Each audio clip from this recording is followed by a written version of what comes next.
Magandang araw sa inyong lahat at welcome sa aking channel.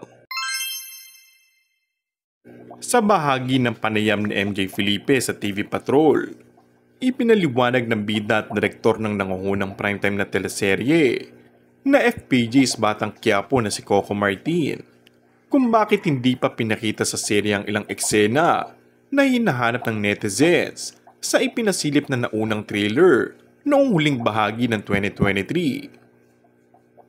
Ani ni Coco, inihahanda na raw niya ang palabas sa isang malawakang kwento sa mahabang panahon upang kung sakaling aabot kung saan nahantong ang mga mangyayari sa buhay na tanggol ay doon malalaman kung saan papasok ang mga eksena na hindi pa nila napapanood. Maalalang nagpaalam ang karakter ni Lovie po sa serye na si Mokhang noong kaagahan ng Enero 2024 na nag-iwan ng malaking katanungan sa maraming tagapanood. Bakit namatay si Mokhang?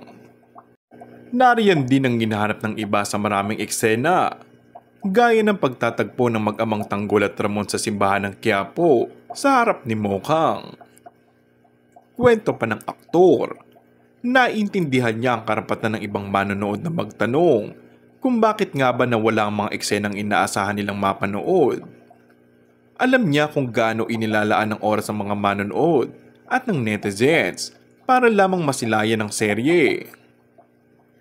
Ayon pa kay Coco, minsan ay hindi naiintindihan ng iba na may ibang bagay na hindi inaasahan kaya hindi pa ine-ere ang mga nasabing eksena.